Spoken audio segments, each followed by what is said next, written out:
see politicians want to enact harmful credit card mandates that could take away your cash back and rewards points. Perks that stretch your budget and make life a little easier. Losing these benefits means less money for your family's everyday essentials like gas and groceries. The perks you rely on could disappear, leaving you with higher costs and fewer options. Tell Congress to guard your card and oppose the Durbin-Marshall credit card mandates. Paid for by Electronic Payments Coalition. A warmer from the low. Welcome to lovely Las Vegas for Coast to Coast Hoops with myself, Greg Hoops Peterson, now part of the VSiN Family Podcast. We've got an excellent podcast for you as we're going to be joined in segment number 2 by one of our good friends, Rob Donaldson. He does a great job with the show/podcast, Rob's Best Bets, and we're going to chat with him about how he takes a look at this time of year, if there might be a little bit more value on those underdogs, if we can perhaps extract a little bit more of these teams that things have not panned out for them early on during the season. They, as I like to call it, go back to basics when they made a little bit of change. Looking at you, Cincinnati, in terms of your tempo, and we're going to be taking a look at a few Thursday games. We're also going to be taking a look at the tenor of Missouri Valley Conference play as well, as we do have quite a few of those teams in action on Thursday. In the final segment, going to get you guys picks and analysis on every game on the betting board for this college basketball Thursday as we hit some bank shots. If you have a question, comment, segment idea, what have you for this podcast, you do have one of two ways to fire those in. First one is my Twitter/X timeline at gunit_81. Keep in mind, letters CM, they mean does not matter. So as per usual, please do send these into the timeline. The other way is find an Apple Podcast review. If you rate this podcast 5 stars, it is very much appreciated. And then from there, you're able to fire in whatever you'd like to hear on this podcast via that 5-star review. I did get in a question from a few different people asking what my model is and how I utilize my model, how to understand it. Well, there is no model. I wish I could put it any other way. Someone was trying to convince me that my brain and just myself handicapping games is a model, which if that's the case, I guess my brain is a model, but every single game is broken down as its own living, breathing entity, what I think might be very, very important. And one game might be completely unimportant in another game. Like a team's 2-point shooting percentage doesn't matter too much if they're taking not too many of their shots from 2-point range. Vice versa, a team that might be really rough with their 3-point shooting, well, if they're facing off against a team that doesn't let you shoot threes and they're driving the ball down low, well, that means a little bit less as well, and that means a lot more when a team is daring you to take threes like South Alabama. So every single game is its own living, breathing entity. No two situations are ever the same. I always take a look at the travel spots, scheduling, all that good stuff. Have to make some adjustments sometimes the day before due to injuries, guys that might be in/out of the lineup as well. So there is really no model. There's no algorithm. This is me actually just taking a look at every single game, giving my personal handicap and doing everything manually. So there is no model there, but what there is better in our lives. BETR, better makes it all the better to be able to engage in some daily fantasy, because when you're a listener to this fine podcast, you get $10 free. You go to BETR.app, you type in the promo code VSIMPOD, VSIMPOD. That gets you $10 free to be able to just dive in on whether that be daily fantasy. There's some jurisdictions that let you do money lines and spreads. You can dive in there, but you just take a look at the board, determine whether or not a player is going to go over or under their stat line, and it's just that easy. Now let's take a look back at everything that we saw in college basketball on Wednesday. Try to find some trends and try to get to know these teams a little bit better. Games from yesterday is Greg buzzing about. Here is the rowdy recap. Not a lot of ranked teams in action on Wednesday, but that said, the ones that were in action, they had a little bit of strife other than Gonzaga. Gonzaga, they don't get the cover, but they knock off Campbell 98-70, the final in this one, as for Campbell, just 5-23 from 3. Gonzaga pile drove the ball down low to Braden Huff. Huff, 37 points, 16 of 18 from the floor. He made the 1 3 that he took. Gonzaga was 5 of 11 from 3-point range. A man of CLC Venters actually made a start in this game, as there were a few guys that were held out for Gonzaga in this game, but they were able to get by very easily. They win the rebound battle 44-32. They win the turnover battle 20-15 as well. So Gonzaga, nice clean win, no cover, but a solid win there. Alabama got a little bit of a tussle from South Florida, 104-93. Alabama gets a win, but no cover, and the total was approaching about like 181, 182. It does go over as Alabama, 13 of 33 from 3. South Alabama goes to 7 of 30 from the outside, but lots of free throws taken in this game, 69 in total. Very nice. As for Alabama, 29-35 at the charity stripe, with LeBaron Filan leading the way with 29 points. Aiden Holloway, he was able to supply 24 as well, and For South Alabama, they actually win the rebound battle 46-45 as Isaiah Nelson and Wes Enos combined for 45 points. And then off the bench, Josh Omajafo, he supplies 20 points. That kept the team lively in that one. For Vanderbilt, they needed overtime to get by Memphis. It was a slog of a game, and even though you got overtime, you still had the under hit, 77-70. Vanderbilt finds a way to persevere, and this depended upon your closing number as to whether or not you got there with Memphis, as Memphis actually did a very solid job in the second half in this one, but in a lot of places, this closed more around about a 9.5, so should have been able to get there with Memphis, but that's up for Memphis, not necessarily lighting the world on fire with regards to their three-point shooting. For Memphis, 4 of 20 from the outside. Vanderbilt was just 6 of 31 from 3, but they went 31 of 40 at the free throw line. They had Duke Miles be able to step up in a big way, goes 0 of 5 from 3, but 22 points. He also added in their 5 assists. Now for both teams, very sloppy with about 20 turnovers apiece, but Vanderbilt 45-39. They do win the rebound battle, so that was another non-ranked team that was able to cover. And for Florida, they win, but they don't quite cover the 44.5. Hard to call this a rough performance. They won 102-61. So yeah, they certainly got the job done there, but for the St. Francis team, they did win the turnover battle 15-12. They lost the rebound battle 44-19. Ruben Chinyelu, he had 11 rebounds and 12 points. Off the bench, you had Mike Hanlogden give you 8 rebounds, 10 points. So Chinyelu and Hanlogden had as many rebounds as the entire St. Francis team, but Sky Wicks, 22 points for St. Francis of Pennsylvania. So if you took 1 trillion points, you were able to get there. And then in terms of games involving not ranked teams, how about Creighton just absolutely dump trucking Xavier? 98-57 the final. For Xavier, they go 6 of 24 from 3. They get dumped on the glass, 42-28. For Creighton, they had Austin Schwartz really be able to step up 27 points. They've been looking for that primary score. Perhaps they found it there. And for Xavier, a team that's been really good at taking care of the ball, they lose the turnover battle 14-12. So very much less than savory for them. Northern Iowa in a slog of a game, 60-54. They do take down UIC as Missouri Valley Conference play is getting started. For Northern Iowa, 9 of 23 from 3. They lose the turnover battle 15-9, but win that rebound battle 35-32. And for UIC, they actually had 3 of their top 4 scorers coming off the bench. So starters weren't able to provide a whole heck of a lot there. Being able to provide something, though, UW Green Bay, as it is now apparent that Doug Gottlieb is going to be stepping away from his radio work to really be going full on with this UW Green Bay team. 67-64. They take down UC Santa Barbara. For Green Bay, they go 11 of 21 from 3 with Marcus Hall being able to supply 25 points. Nobody else on the team had 8+ points. Aidan Mahaney, he had 18 for UC Santa Barbara, but Santa Barbara loses a turnover battle 11-7, and even though Santa Barbara won the rebound battle 30-20, cannot overcome the fact that UW Green Bay was able to go bombs away from 3. For Loyola Chicago, what has been a very, very rough year continues. They lose to the Dons of San Francisco by a count of 85-71, and so that's another non-cover for Loyola Chicago. And for Loyola Chicago, offense honestly wasn't awful in this game, but they do go 3 of 18 from 3-point range. Only 5 turnovers for San Francisco, though. Only 4 turnovers. And San Francisco, about 13 of 27 from 3 with Tyrone Riley being able to supply 22 points. He goes 6 of 8 from 3-point range, so that was a quality winner for them. North Texas, it's been a little bit of a rough season for them, but they do hold in there against Santa Clara. Santa Clara, a win but no cover, 63-60 final in this one. As for North Texas, they only go 1 of 13 from 3-point range, but they did a solid job forcing Santa Clara into 21 turnovers. So a very sloppy game for Santa Clara. For North Texas, only 12, but the overall shooting of North Texas, that doomed them. For Bethune-Cookman, they got doomed by the fact that St. Louis was just too hot to handle. They lose by 59 points, 112-53 the final. St. Louis, 17 out of 29 from 3. Trey Green, he goes 5 of 8 from the outside. And for Bethune-Cookman, they lose a rebound battle 48-29. They lose the turnover battle 14-13. And they allowed 3 separate guys off the bench for St. Louis to be able to score 12+ points.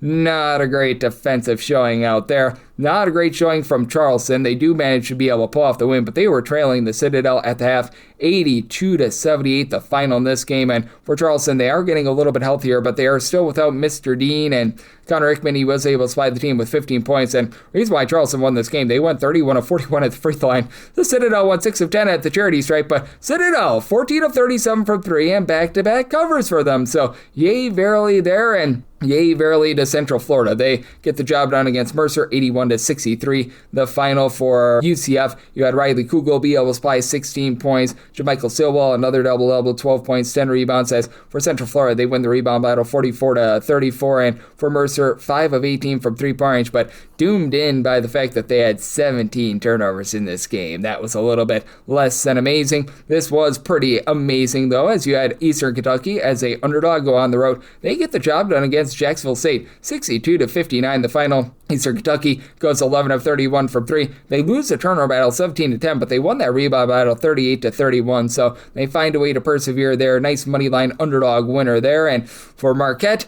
it just continues to be terrible for them. 78-69, Georgetown is able to get a road win over Marquette. For Marquette, they go 7 of 26 from three. Georgetown goes 4 of 16 from the outside, and Georgetown wins the rebound battle 41-30. They lost the turnover battle 9-7. Georgetown is, but Georgetown had on their side Julius Halifana, who's been really filling in with Vincent Ayuchuku out with an injury, and he's been rock solid. 21 points, 6 boards, 4 assists, and for Georgetown, even though they go just a paltry 4 of 16 from three-point range, they find a way to persevere and get the job done, and being able to get the job done as well. NC State 108-72 the final. I know that Will Wade spoke after the game about some of the problems that his team had. Well, one of those problems was not covering the 33.5 to 34 point line. They were able to cover that game, so that's great. As for NC State, 17 out of 40 from three with Paul McNeil Jr. putting up 47 points. He was the only guy other than Jerry Dang that scored in double figures in a 108-point expose. 47 points, 10 rebounds.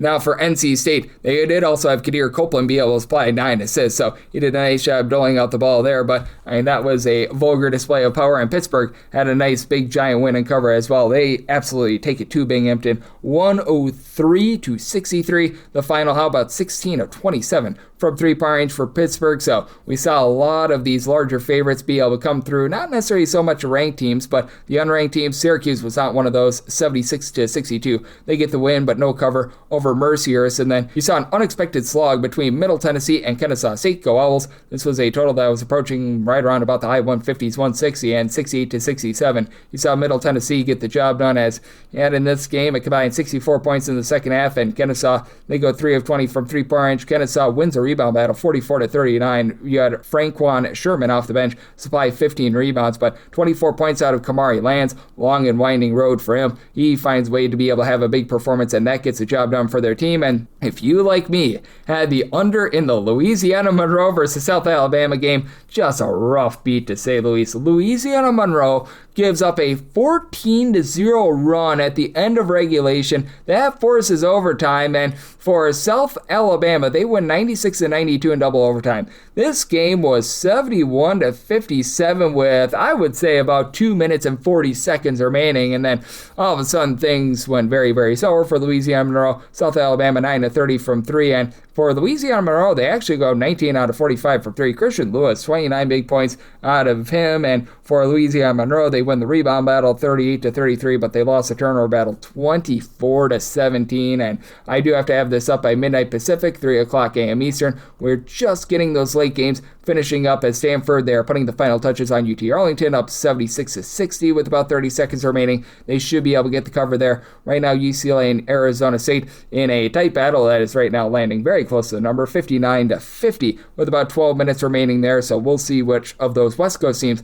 cover, but that said, if you're taking a look at trend-wise what we're getting in college basketball right now, it has been a case where the favorites have not been doing so great this year. I had someone ask me on the old Twitter/X, do favorites sometimes not cover?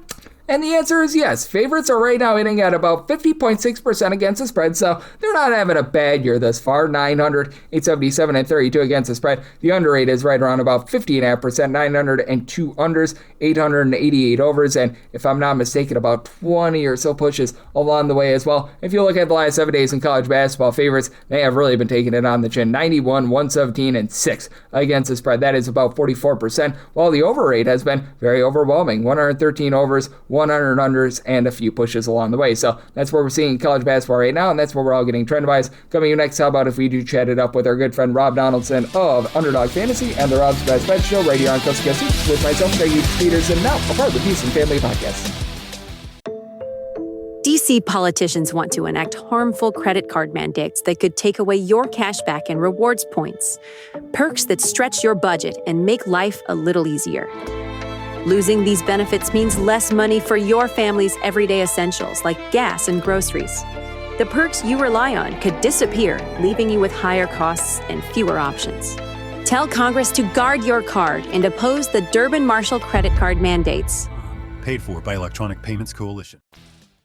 Side edge this college basketball season? Well, VSiN experts use CBB Analytics, the most comprehensive college basketball analytics platform in the world. See injury impact, on and off data, clutch time performance metrics, first versus second half splits, and so much more. Utilize the promo code of VSiN, that is VSIN, to get $30 off and find your betting edge over at cbbanalytics.com. That is cbbanalytics, all one word.com. For anyone that is new to VSiN, well, I wish you a friendly hello. This is an attention to anyone that is new to VSiN because you're able to get some free stuff with our daily newsletter. It's a great way to catch up on everything that's happening in the sports betting world. It's delivered straight to your inbox every single morning. VSiN's newsletter offers picks, data, strategies for the day's betting menu, and so much more. Sign up for free today over at VSiN.com/newsletter. That's VSIN.com/newsletter, and start receiving your free newsletter tomorrow morning. That is VSIN.com/newsletter. Stay ahead of the game and bet smarter with VSiN. And we're back here in lovely Las Vegas for Coast to Coast Hoops with myself, Greg Hoops and now part of the VSiN family podcast. It is always great to be joined by this man as we've got Rob Donaldson aboard. He does a great job with the show/podcast, Rob's Best Bets. He does some incredible work over at Underdog Fantasy, looking at college basketball, baseball, you name it. He does it. He's blocked in with regards to what we're getting in terms of the college football playoff as well. You're able to follow him on the old Twitter/X at RobDFB altogether. And Rob, it's always a pleasure, my friend. Thank you so much. Yeah, thank you for having me on, Greg. It's always a great time talking hoops. And, it's been a really fun start to the college basketball season. A lot of teams have come out of nowhere, a lot of teams that are emerging that we thought would emerge, and vice versa. I'm just excited to be talking hoops with you today. Absolutely. And Rob, we are about a month and a half through the season, and I don't know if you think that this is accurate or not, but I just feel like there's been a pretty big divide between the haves and the have-nots in college basketball, with really those top 4 to 5 teams separating themselves, and then there's like a tier of maybe like 5, maybe you want to go a little bit more or less than that after that, and then it feels like you just have a big giant middle after those top 10 to 12 teams. Yeah, and honestly, I think one of the things that's very, very evident right out the gate is the lack of those high upside, high majors that are kind of sitting in the middle. Like in past years, I could say, a Pat Kelsey Louisville team was that upstart, middle of the pack, high major that could potentially make an NCAA tournament run, or maybe even a Vanderbilt in past years. And although both of those programs are still kind of situated in those sets, to your point, I do think that there's clearly defined hierarchies within each individual conference right out the gate, where I feel like a lot of that upside that we've seen in the past maybe isn't as prevalent, at least as it currently stands. Yep, absolutely. And it certainly has been fascinating to see what we've all gotten out of teams like Michigan, Duke, you go down the list. But I do think that there's going to be a buy point on some of those underdogs as well. I'm not sure if you feel the same way, but especially with this upcoming week with a lot of kids being off campus, I do think that it might be a little bit of a sleepy spot for some of these high majors. These teams have been so dominant all season long, and maybe they just continue to be absolutely dominant. But sometimes it's just human nature, in my opinion, to have a little bit of let up. And I think now might be the time that we find a little bit of value in terms of fading those top teams. 100%. And I think this is actually why college basketball is such a sport that I gravitate towards more than a lot of other ones, is because yes, these are college students, these are college athletes and college-aged kids for the most part. Some of them are 27, depending on who you look at. But for the most part, it's a very human element-esque sport. And so when you aren't filling up arenas, when you do have kids who are kind of looking forward to Thanksgiving or looking forward to Christmas or looking forward to kind of that time off or maybe even finals week like we just experienced, yeah, sometimes these teams who maybe aren't as motivated in the moment do kind of let that quote unquote sleepy spot take over. And we have these labels of the look ahead, the sleepy spot, these types of labels for individual standalone games. And there's a reason as to why. It's not like we just kind of made up and be like, you know what, this applies here. No, it's years and years of this happening over and over and over again. And I'll tell you, just because players are getting paid nowadays, that doesn't transform them immediately into, professional minded people. These are still those college-age kids that are still thinking the same way they always have. Yep, absolutely. And when it comes to the professionals, they never have to deal with finals week as well. So that helps about a little bit, as Rob Donaldson, who does great work with the show/podcast, Rob's Best, is joining me on Coast to Coast Hoops. And as the season has went along, have you had to make any adjustments with regards to your handicapping? Because I felt like early on during the season, we had to adjust the totals a little bit. I feel like things are now very much set in stone, and I feel like we've got our good bearings there. But is there anything in particular that you're looking at right now and you're thinking, man, maybe I need to keep an eye on this, or maybe I need to adjust a little bit more for something that is happening? Yeah, no, I think in the era of that we're in now, where the NIL, the transfer portal, that's what rules the day. It's not really one and dones necessarily anymore. Obviously, Cooper Flagg was one of the big ones last year where he comes into Duke and he made Duke operate. But I think Duke just inherently having talent is always going to be a thing, whether it's generational talent or just a lot of, players across the board, 10 deep, that are very solid contributors.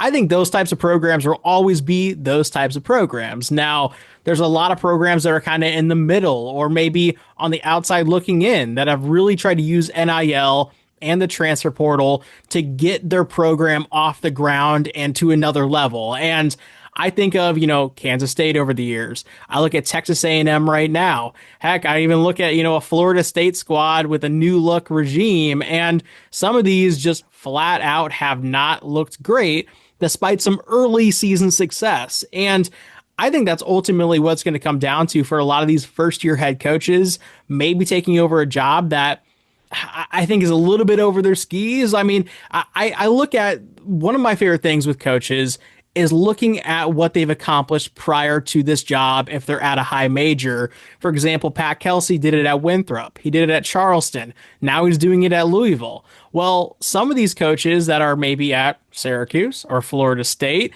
don't have that previous head coaching experience. It was experience as a player or experience just, coming up as an assistant. And I think that leads to a different brand of success than some of these guys who have been through those trials over and over again. And I think if you look at the programs who are quote unquote underperforming right now, I think a lot of those programs have a very general same sort of characteristic that links them all together. Yep, and I think that that's so well said by you, and I'm so glad that you brought up Florida State as well, because I'm noticing teams more than ever before just really living and dying by the three, and boy, oh boy, Florida State has been one of those teams. And how do you evaluate those teams? Because on a night where Florida State is hot, you can just be way off with regards to your handicap, and when they're on, the same thing goes for them as well. And I feel like there's just more volatility with handicapping some of these teams like a Florida State. We're going to be seeing North Florida in action on Thursday. We know that they absolutely love to take threes, and I do think that calls for, shall we say, both bigger wins and bigger losses. 100%. And I think some of those teams, what I really like to back them on is when they are maybe a high major, high volume three shooting team taking on literally any kind of low level mid-major or low major, because that's kind of where I think, when you look at Division I hoops across the board, even if you're looking at the SWAC, you're going to find athletic dudes. But as you go up more and more better leagues, up kind of the tier rankings of the conferences, what you start to see more and more of is not just, balls of athleticism running around the floor. You see athletic dudes who on top of that athleticism have technique, have crazy skill. And part of that skill are those jump shots going down. I mean, you look at the 3-point efficiency ratings, even right now, I'm kind of operating on like a week's old data point, but you're going to see an Iowa State in there. You are going to see, in Iowa, for example, under Ben McCollum, a Purdue in there. Some of these teams that are kind of highest performing mark in the sport. But what happens is if you're shooting kind of an inefficient 3-point percentage and you're just launching a bunch of threes, you're going to get exposed against the good teams. The teams that you can kind of take advantage of are those lower mid majors and those low majors. And so that's kind of, I think the dichotomy there is if you have a high, 3-point shooting team from just a volume standpoint, maybe lay the big number, but when they do play up in competition, maybe go directly against them and lay the big number against that high volume 3-point team. Yep, and do you think that this actually could be an era where we take more alternate lines as well? Because with a team like Florida State, it feels like they can win by 30 plus on any given night. They can lose by 30 plus on any given night, like we saw in that game against Dayton. And perhaps betting the minus 110 might not be as advantageous as taking a shot on some plus money and moving the line a little bit more in terms of getting those better odds. I think you raise a fantastic point, Greg, that I haven't fully developed this strategy, but this is something that more and more I am looking into because the variance, the range of these outcomes. For example, you look at Michigan, and I think they're the easy poster boy for this. But if you went into that Gonzaga game and you were just like, you know what? I know that this potentially could be a competitive game. Gonzaga is a good team, but the range of outcomes points to me that Michigan could go in there and just dominate. Why not lay, a minus in that game? It would have been a minus 14.5 for plus 500 odds. They won that thing by 60. They aren't the only team out here in this era that when they're scoring, when everything is clicking for certain teams in this era, it's blowout city. I mean, we've seen it already with Iowa State against Purdue, for example. There are a lot of teams that kind of fit in this regard. Heck, UConn going up against Butler last night. There are teams right now where, yes, it might be kind of around that number. Every single game could land on that very sharp spread. But when you do have some of these teams that have a longer range of outcomes, why not take a stab at those plus 300 alternate lines? Because if things are going right, you might even cover that alternate line with ease rather than just that minus 110. Yep, and I do think that that's going to be interesting to see moving forward, and more books allow you to do that, especially with the places outside of lovely Las Vegas. It's actually, you look at Las Vegas, you have probably the least options for that, if I'm being honest, as Rob Donaldson, who does such great work with the show/podcast, Rob's Best Bets, he's joining me on Coast to Coast Hoops. And Rob, we don't necessarily have a ton of ranked teams that are going to be in action on Wednesday. As I like to call it, it's a day of a lot of steak, not necessarily so much sizzle, but how do you take a look at the board for Thursday? Because we've got a lot of Missouri Valley Conference action, we've got some OVC action, and then we got some teams like, looking at you, Western Carolina, that are just completely outgunned, looking at you, Oral Roberts, that are going to be catching 20 plus. Yeah, I think when you look at the high volume mid-major slates like this one here on Thursday, I always call it the win-loss hunters, because I think a lot of people step into this market after a really fun Wednesday of a lot of high-profile games,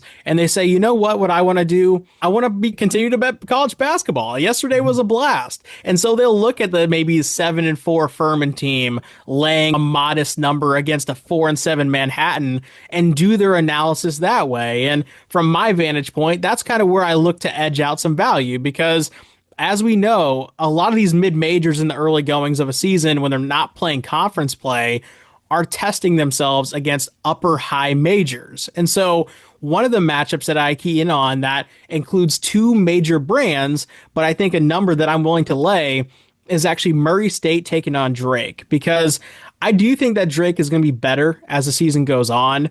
But right now, they are a shell of their former selves if you're comparing this team to the Ben McCollum Drake teams or the Darian DeVries teams, and vice versa. I think Murray State is hitting some of their best stride of, their program in the last 4 or 5 years, especially since they've joined the Missouri Valley Conference. And they have tested themselves extremely well in the early goings here too. And so being at home, laying a 6.5 or a flat 6 that I see out there, I am all over that Murray State side taking on the Drake squad that was in the NCAA tournament, multiple years in a row.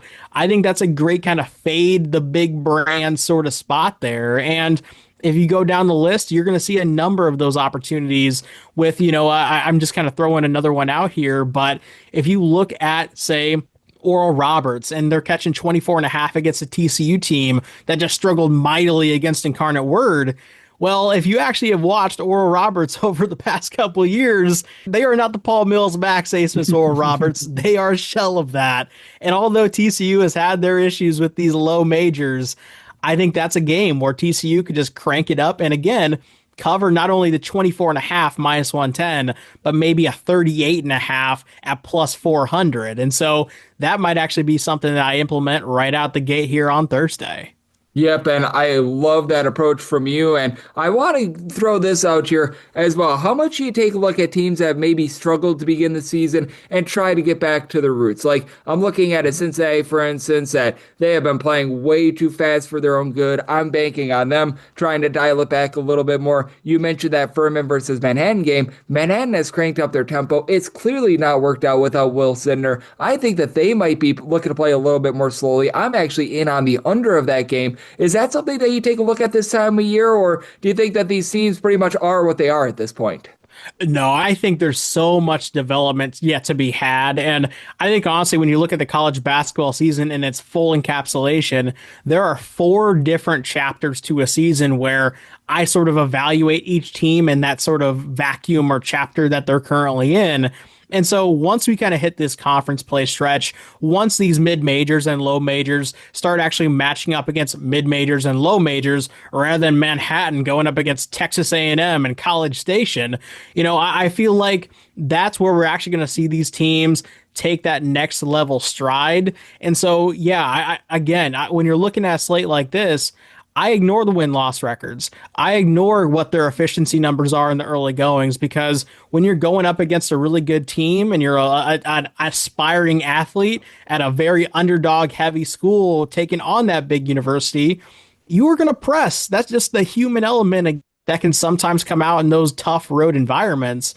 And so I do feel like this is the second chapter that we're entering into. And this is, I think, where we find out the most about these mid-majors and find betting value as the season goes on.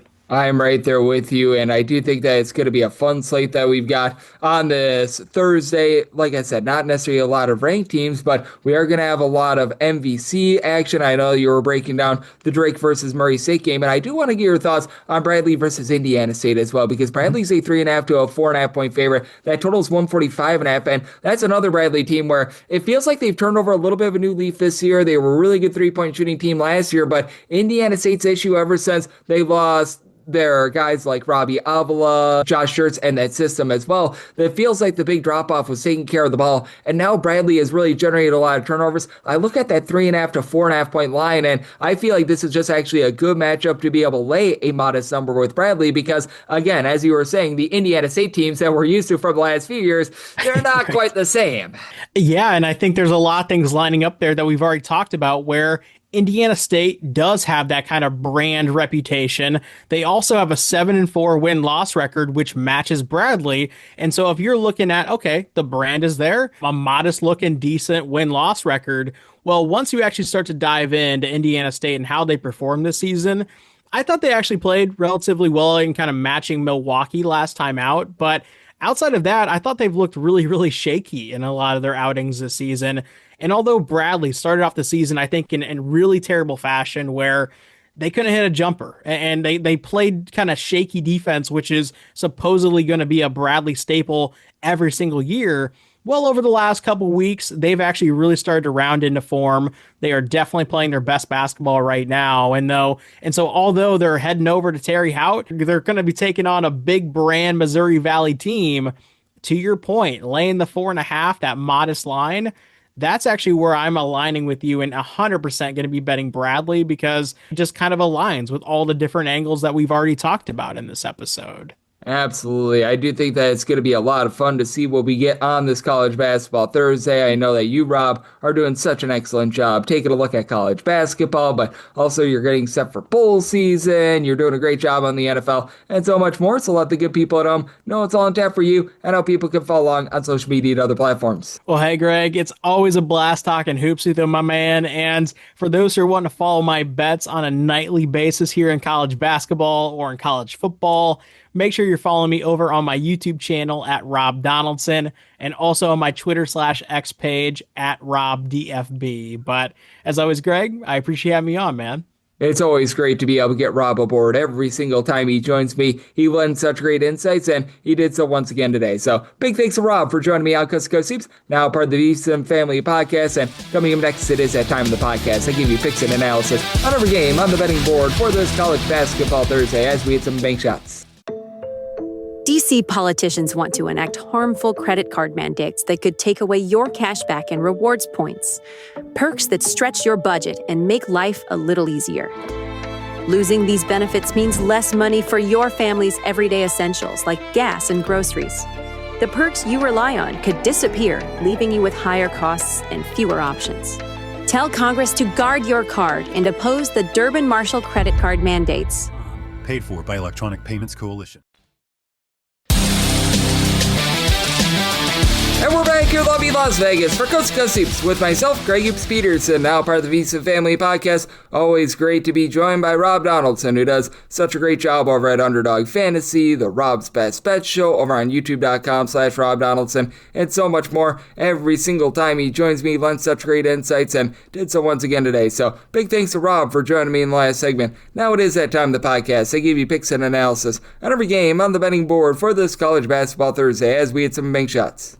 Most financial establishments close at a certain time, but not here. It is time for a side and total on every game on today's betting board bank shots. Do note that, as per usual, any changes that are made to these plays will be listed up on my Twitter/X feed at gunit_81, and we're going to be going in the Las Vegas rotation order. This is where we go with the games with two larger conference teams first, and then any teams, and it could be just one team in a matchup. If they land in these conferences, these are the extra games at the bottom. This would be the Atlantic Sun, the America East, the MEAC, the SWAC, the Big South, the Patriot League, the Southland. If I haven't said the Northeast Conference, the Northeast Conference. So how about if we get things started with 721, 722? It is SIU Edwardsville on the road against Eastern Illinois. Eastern Illinois 6.5 to 7-point home underdogs. 133.5 to 134 is the total, and set a total of 131.5. I do like the under. You got a pair of teams that are really not looking to push a lot of tempo whatsoever, and SIU Edwardsville last season was actually one of the better defensive teams in all of college basketball. They are currently about 253rd in the country in terms of total possessions per game. You've got an Eastern Illinois team that's clocking in at 271st, and Eastern Illinois right now outside the top 300 in terms of points scored on a per possession basis. Now, I will say that the Eastern Illinois defense that has always been relatively solid at generating turnovers, that's taking a little bit of a fall off, and that's a big reason why I'm willing to lay with Edwardsville. I did set them as a favorite of 7.5 points. Zion Brewster is playing pretty much the entire team for Eastern Illinois, averaging about 15.5 points, a little bit over a steal per game. Shoots 32% from three for a team that's shooting 28.6% from the outside. Dealt with a little bit of injury. He's out back at the fold, so that helps the team out, but he's needing to take like 15 plus field goal attempts per game. You've got Cooper Jacoby giving you about 5.5 boards, 7.5 points per game, and then Trey McMorris has actually been okay down low for them with about 6 rebounds per game, but Eastern Illinois outside the top 330 in terms of percentage of their own missed shots that resulted in an offensive rebound. Matter of fact, they're just outside the top 320 in terms of their overall rebound percentage. This team has actually guarded the three relatively well. Teams are shooting less than 32% from the outside against them, but they're also a bottom 5 team in terms of opponents' 2-point shooting percentage. But now you've got an SIU Edwardsville team that as well, they've been having a bit of a tough time with regards to their scoring. They lose their main guy in Rayshad Taylor from a season ago, so Ring Malaith has had to be the main man, about 16 points per game.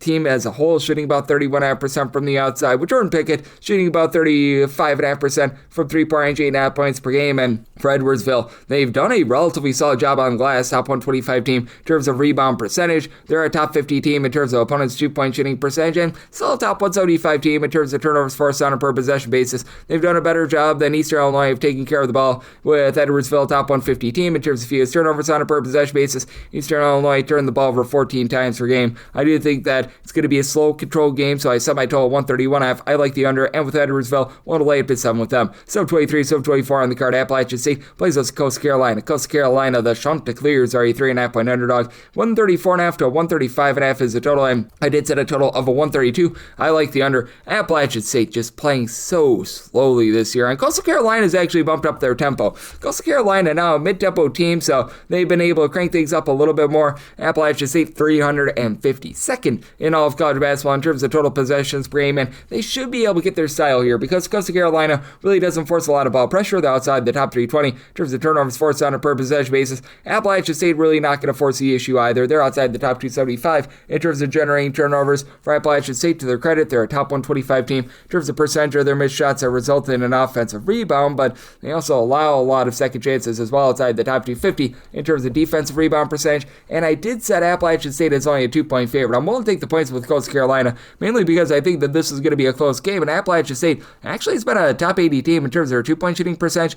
They shoot 61% at the free throw line, a bottom 5 mark in the country, even with Kesson Jennings being able to supply this team with 15.5 points. He shoots 78% of the free throw line, and he shoots over 40% from 3-point range. He is the only other top 6 scorers that shoots above 67% at the charity stripe. That's just not great, to say the least. Alonzo Dodd, Luke Wilson, they've been able to combine for about 21.5 points per game, and Coastal Carolina does not quite have the same big man that they had a season ago when they had 7-footer Noah Ammenhauser, but you have been able to get about 6.5 points, 6 boards out of Reggie Hill. He's been able to do a nice job there. You've got Joshua Beadle, who comes in after he saw good minutes over at Boston College, supplying about 15 points, shoots in the mid-30s from 3-point range, and AJ Dantzler, the transfer from Lemoyne, has been able to shoot about 40% from 3, 14.5 points, 3 assists per game. Coastal Carolina doing a nice job taking care of the ball. Top 125 team in terms of fewest turnovers on a per possession basis.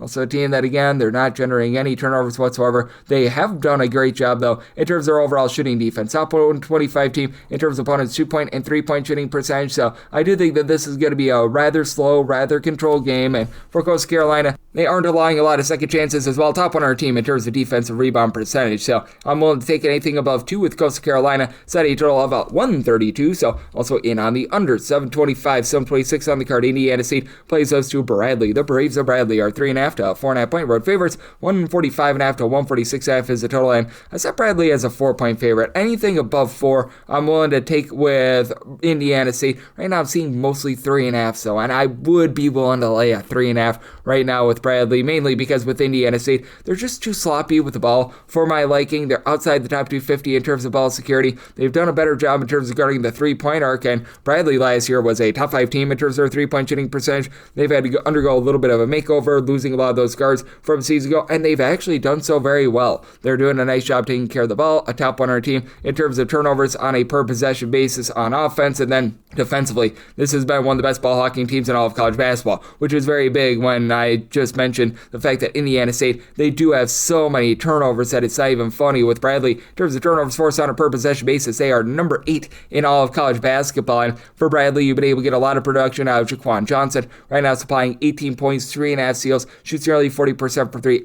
Alex Hubergerse shoots 38.5% from the outside with about 11.5 points per game. Now, it is a Bradley team that they don't necessarily do the world's greatest job of giving themselves second and third chances outside the top 270 in terms of their offensive rebound percentage, but they do have a true 7'1" big man and a Matt Janovich who's able to give you about 6.5 points, block and a half, 4 boards per contest, and AJ Smith has been supplying about 5.5 rebounds per game as well. And then for Indiana State, they do return someone in Campbell Wagner who's been very good as a 6'6", a little bit of a do-it-all guy, 12.5 points, 5 boards, shooting in the mid-30s from 3, but last year the forte of this team was shooting it from 3. They are shooting less than 30% this year. Again, their 3-point shooting defense has been much better, and for Indiana State, after they were playing quite quickly a season ago, they have slowed things down a little bit more. They're not quite as slow as Bradley, who's currently about 246th in the country in terms of total possessions per game, but they're down to about 177th. You've had Sterling Young only give you 10.5 points per game after he was very rock solid as a scorer over at Florida A&M a season ago, and I do think that the sloppiness of Indiana State going to be a little bit costly. On top of that, they just have not done a great job on the defensive glass. They're outside the top 225 in terms of opponents' missed shots that do result in an offensive rebound. So, situation where I set my total at a 142, I like the under, and I'm willing to lay up to 3.5 here with Bradley. So 27, 728 on the card. Northern Arizona plays us to Southern Utah. Southern Utah, an underdog of 5.5 points, 148.5 to 149 is the total, and I set a total of a 145. I like the under for Southern Utah. They're just not taking great care of the ball. They're about 325th in the country in terms of points scored on a per possession basis, and outside the top 280 in terms of turnovers on a per possession basis.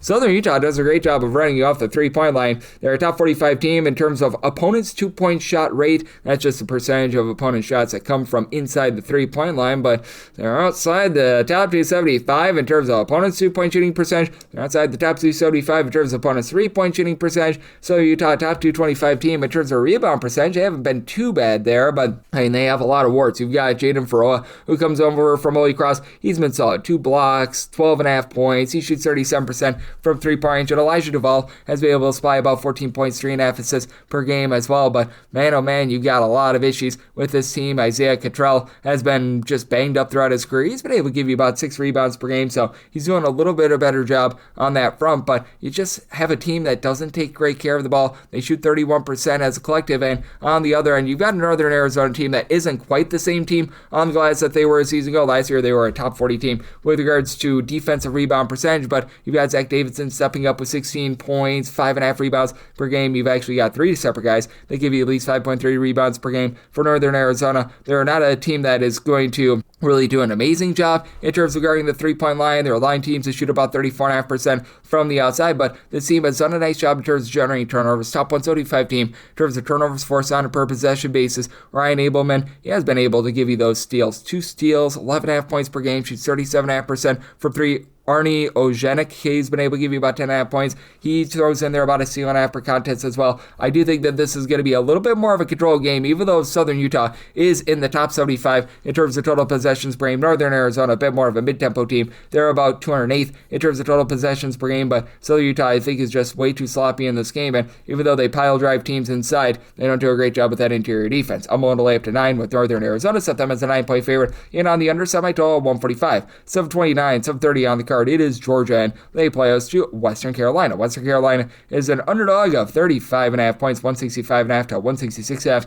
is the total, and I did set a total of a 165.5, so 166 does become my buy point on the under. And I did set Georgia as only a 31.5 point favorite. Georgia has been struggling with their three-point shooting outside the top 275 in terms of three-point shooting percentage. They've been doing pretty much everything else well, though. A top 15 team in terms of turnovers forced on a per possession basis on defense. They do a nice job in terms of their two-point shooting percentage. They're a top 10 team with that regard, so this is a team that is looking to pile drive the ball inside, even with Marcus Millender, Jeremiah Wilkerson, both shooting between 34 and 35% from 3. Millender, 9.5 points, about 4 assists per contest. Wilkerson has been able to supply 17 points, and both of these guys combined for about 3.5 steals per game as well. Blue Kane is only shooting 30% from 3, but should go northward, 16 points, 5.5 boards, and for Georgia, if they do have a kryptonite, they do allow a lot of second chances on the glass. They are outside the top 275 in terms of percentage of missed shots by an opponent that result in an offensive rebound, and Western Carolina does have a lot of experience back from a season ago. Now, Western Carolina's still going to have a tough time with the turnovers. They are outside the top 300 in terms of ball security, but they become a top 100 team in terms of defensive rebound percentage, top 125 team in terms of offensive rebound percentage, so I do think that they can hang in there with Georgia down low. You've got Abdul Fantakaba, who's been able to supply 7.5 boards, 7.5 points per game. Samuel Dada has been able to throw in there about 6 rebounds, 5.5 points per game. This team is not going to light you up from 3. They're shooting 30% from the outside, but a Georgia team is very much looking to play inside. I do think that they're going to be able to do an okay job here, and the main kryptonite for Western Carolina has been the backcourt, especially with their three-point shooting percentage defense being so shoddy. It is right now outside the top 325 in terms of bonus three-point shooting percentage at 37%, but this team has been a top 225 team with their two-point shooting percentage. Marcus Kell has been able to give you 13.5 points, 5 boards. Julian Swarmo, he's been able to give you 3 assists per game, so even though this team still is turning the ball over time, it's a little bit better than it was a season ago, and I do think that they're going to do just enough to hold in this game. Western Carolina is going to get dump trucked, don't get me wrong, but set my line at 31.5. I'm going to be willing to take those points with Western Carolina, and I'm in on a 166 or higher to the under, set my total 165.5. 731, 732 on the card. It is Furman, and they are on the road against Manhattan. Manhattan is a underdog of 7.5 points. It's on this game between 154.5 to a 156.5. I set a total of a 148.5. I like the under for Manhattan. This has been a very grody defense, and frankly, both of these teams have been an absolute disaster with regards to their defense. You've got a Manhattan team that's right now checking in well outside the top 300 in terms of points allowed on a per possession basis. To be exact, they're currently 343rd. Furman is 271st, but I just don't know if you get enough possessions in this game for the over, because Furman has also played relatively slow and controlled, 270th in terms of total possessions per game. And Furman, they're still an okay offense, but they're not what they have been in the past. 149th in terms of points scored on a per possession basis. Manhattan is more around about 249th. And for Furman, they do a good job inside. They're actually a top 15 team with their 2-point shooting percentage. Problem is, they take about as many threes as they do twos, and right now they're shooting 29.7% from 3-point range. So they have tried to go bombs away a little bit too much there. They are built much more around their big men, as Charles Johnson, Cooper Bowser are your main returners from a season ago. They combine for about 23.5 points per game. Johnson, 9.5 rebounds per game, shoots threes, but only at 28%. Meanwhile, for Bowser, he gives you a pair of assists, 6 rebounds per contest, and a freshman in Alex Wilkins has had to really headline the offense, 16 points, 4.5 assists, but for Furman, ball security has been a big issue as well. Outside the top 275 in terms of taking care of the ball, they're not really going to generate a lot of turnovers either. They're outside the top 275 in terms of turnovers forced on a per possession basis. So I did set Furman here as a 6.5 point favorite at 7+. I'm willing to take the points with Manhattan. I recognize that they're still without Will Sidner. That was really one of their top returners from a season ago. Not having him has been rough, but you do have Jaden Winston, Devin Dinkins in the backcourt, combined for 29 points, just under 6 assists per game, and Winston has been able to shoot 38% from 3. Manhattan as a whole, they shoot about 35.5% from the outside. They just have been really poor with that 3-point shooting defense. They're allowing teams to shoot 37% from 3. I think you're going to start to see a little bit of positivity here. Now the team is also getting dump trucked on the glass. They're outside the top 340 in terms of defensive rebound percentage. They're allowing about 14.5 offensive rebounds per game, but have also been a top 275 team in terms of generating turnovers. Frazier Knight at the Roxborough, 12.5 points. He shoots 35% from 3-point. Marko Lubicic has been able to throw in there about 4.5 boards, 6.5 points per game. It does feel like the team is improving a little bit defensively. It's been baby steps, but it's been a little bit better. And for the Manhattan team, 70 points or fewer in each of the last 3 games. Feels like they're starting to dial back that tempo. So semi-total 148.5. I like the under, and with Manhattan, I'm going to take 7+ with them. Sub 33, sub 34 on the card. It is Temple. We give our ode to Lane Kiffin Go Owls. They are on the road against Davidson, and Davidson finds themselves as a mid-tier favorite of 5.5 points. So on this game, it is 145.5 to 146.5, and it's at a total of a 145.5 at a 146+. I do like the under, and mainly because I just don't think that you're going to get a very up-tempo game at all. With tempo, they are 303rd in the country in terms of total possessions per game. Davidson is 353rd. Now, both of these teams do a nice job in terms of being able to utilize that slow and controlled system to find good looks. Temple is right now shooting about 38% from 3. Davidson is in that neighborhood as well. Both of these teams are, though, also outside the top 270 in terms of percentage of the missed shots that result in an offensive rebound. Neither of these teams are generating a whole heck of a lot of turnovers, especially Temple being outside the top 300 with that regard. Though, in the case of Temple, top 30 team in terms of protecting the ball for Temple, you've got Aiden Tobiason, give you 15 points, about 2 assists per game, shooting 40% from 3. Darren Biltford, Tough has been able to shoot 37.5% from the outside, and out of your top 6 scorers for the Temple team, all but one of them shoot at least 37% from 3.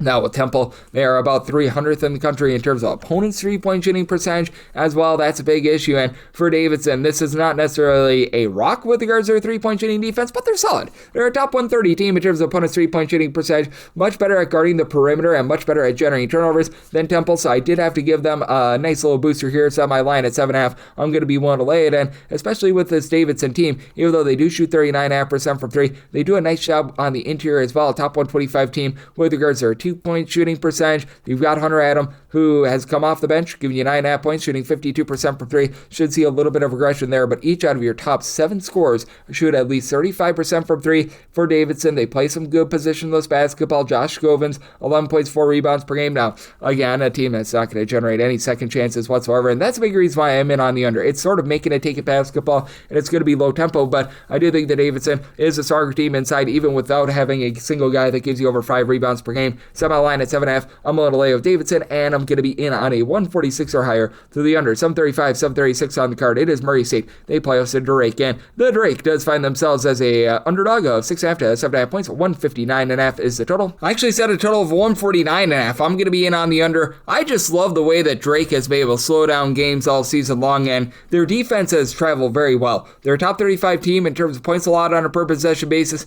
in a road/shoot-record environment. Top 15 team in terms of opponents' 2-point shooting percentage, and additionally for this Drake team, they're just doing a great job in terms of being able to control the tenor of games with the way that they, for one, don't really generate turnovers. They're outside the top 275 in terms of turnovers forced on a per possession basis, but they take care of the ball themselves. They're a top 30 team in terms of fewest turnovers on a per possession basis. They really don't put you on the free throw line. Top 50 team with that regard as well. And I do think that Drake is going to do a solid job being able to hold in here. I set my line at 5.5. I do like the points. Oku Frederico has done a nice job down low. 12.5 points, 6.5 rebounds per game. And Jalen Quinn, 18.5 points, 4 assists, 5 rebounds. He shoots in the mid-30s from three-point range, with Braden Applehans be able to shoot about 46% from the outside. So I do like what these guys are bringing to the table. Drake really not generating a lot of second and third chances. They are outside the top 280 in terms of percentage of the missed shots. They result in an offensive rebound, and Murray State has been the opposite. Murray State is looking to gun it, top 40 team in terms of total possessions per game, and they've shot it well from three. They're shooting 38% as a collective, and they are pushing everything inside. They are the number one team in all of college basketball in terms of percentage of opponent shots that actually come from 2-point range, and when it comes to this Murray State defense, they've been able to do a nice job with Frederick King being able to control things down low with about 8 boards, 12 points per game, with pushing things down low. They've been solid with their 2-point shooting percentage defense. They're about 125th in all of college basketball, and for Murray State, they do get a little bit sloppy with the ball, just outside the top 200 in terms of turnovers on a per possession basis, and they do allow a lot of second chances outside the top 250 in terms of defensive rebound percentage. You've had some good 3-point shooting with Javon Jackson shooting about 42% from 3, 16.5 points per contest, and then you've had Mason Miller, who comes over from Creighton along with his coach and one Mr. Ryan Miller. He's been able to shoot well above 40% from 3-point range. He's been able to supply the team with about 9.5 points per game. For Murray State, they also have been a much better defense when they've been at home rather than away from them. This is a Murray State team that overall they are outside the top 100 in terms of points allowed on a per possession basis, and might be a little bit of a byproduct of playing some, shall we say, softer competition to begin the season. But this has been a Murray State team that in their home games they have been a top 100 team in terms of points allowed on a per possession basis while being 152nd overall. So do think they get a little bit of a lower scoring game at 6+. Won't take those points with Drake, and I like the under semi total at a 149.5. 737, 738. You've got Kansas City, UMKC on the road against Oklahoma State, and the Cowboys find themselves as a 30.5 point favorite, seeing a 29.5 out there as well. 159.5 to a 160.5 is the total, and for Oklahoma State, it's not them as a 30-point favorite.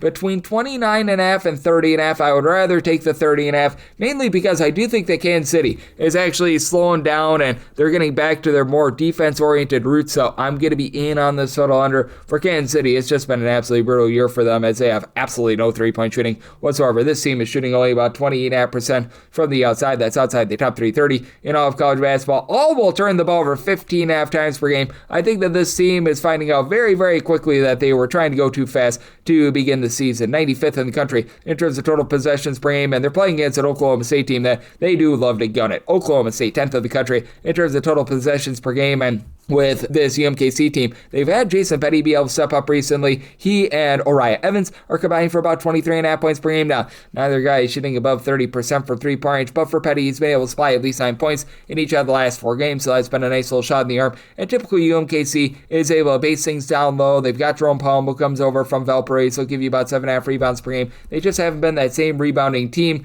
this season, as they are outside the top 275 in terms of rebound percentage, just giving up second chance after second chance. They're outside the top 300 in terms of their defensive rebound percentage, but they have been able to do an okay job of guarding the arc. Top 180 team in terms of opponent's 3-point shooting percentage, and for Oklahoma State, they've gotten a nice shot in the arm with Anthony Roy, who missed the first 3 or so games of the season, supplying now 15 points per game. Victorious Miller, who comes over from LSU, 15.5 points. He's been able to shoot 50% from 3, though I do think that there's going to be a little bit of regression there. And this Oklahoma State team, they're looking to pile drive the ball down low, top 50 team in terms of percentage of their shots that do come from 2-point range. They have been a little bit sloppy with the ball themselves. They're outside the top 200 in terms of turnovers on a per possession basis, and this team does a good job of guarding the 3, but they are outside the top 180 in terms of opponents' 2-point shooting percentage. UMKC, very much a team that is looking to drive the ball a little bit more down low, so I do think that that keeps them lively in a game where I think that there's going to be a lot of sloppiness and a lot of turnovers. Set a total of 156. I like the under, and at anything above 30, I'm going to be willing to take the points with the Kangaroos of UMKC. 739, 740 on the card. It's a battle of Georgia. Georgia State is on the road against Georgia Southern. Georgia Southern is a favorite of 9.5 points. Total on this game, but it's 157.5. Set by a line at 10. I am not willing to go above 9.5 with Georgia Southern, but I'm going to be willing to lay the 9.5. This Georgia State team just simply has not been able to score all season long. They're outside the top 350 in terms of points scored on a per possession basis, and you can blame a little bit of it on injury, but now they've got most of their guys out there. Jelani Hamilton has been the main guy that's been dealing with ailment. He's actually their top scorer, and he's been able to supply 16 points per game. He returned in their game against Jacksonville State, and he did have 23 points in that one, and in the last two games that they played, they got to at least 69 points, but still, it's been very lackluster, and even with Hamilton in the fold, this is not a good three-point shooting team. Overall, they're shooting 28% from the outside the top 30-40 in all of college basketball. Mekhi Tucker has been able to supply about 12 points, pair of assists, but and really outside Jelani Hamilton, nobody else on the roster shoots over 33% from three-point range, and this team just doesn't do a good enough job on the glass to be able to make up for that. They're outside the top 280 in terms of their overall rebound percentage, and they are giving up nearly 13 offensive rebounds per game. Meanwhile, you have a Georgia Southern unit that should be able to exploit the fact that Georgia State has turned the ball over a ton. Georgia State outside the top 250 in terms of ball security. Georgia Southern is a top 75 team in terms of generating turnovers with Spud Webb,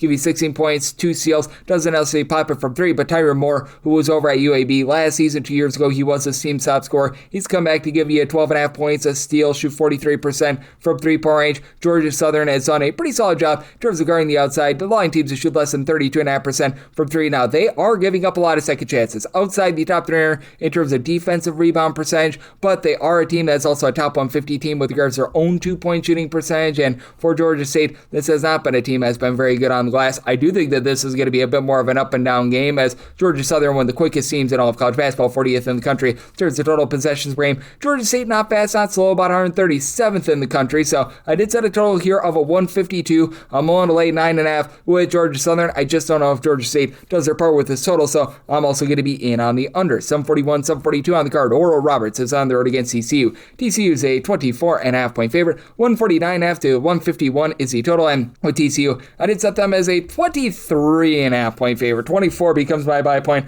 on Oral Roberts. It's been a rough year for Oral Roberts offensively, outside the top 275 in terms of points allowed on a per possession basis, and for Oral Roberts, the turnovers are going to be rampant in this game. They face a TCU team that's in the top 15 in terms of turnovers forced on a per possession basis, and Oral Roberts is well outside the top 325 in terms of ball security with over 15 turnovers per game, but I do think that they do just enough to hold in there with Ty Harper doing a nice job leading the way with about 17 points per game, shoots in the mid-30s from three. Oral Roberts is shooting about 34.5% from three, and when they get to the free throw line, they've been a top 150 team in terms of free throw attempts per possession. They do shoot about 77.5% at the free throw line, so they clearly have good shooting. They only have really one guy on the roster that gives you over 5.2 rebounds per game. That'd be Afi Navarra, who's been able to give you 5.3 rebounds per game, so David Punch Company should be able to control things down low. Oral Roberts outside the top 225 in terms of rebound percentage. This is a TCU unit that has been a top 100 team with that regard. Punch, he's right now leading the way with 13 points, 8 boards, a steal and half per contest, and then you've got Jaden Pierre, who's been able to help this team out with their three-point shooting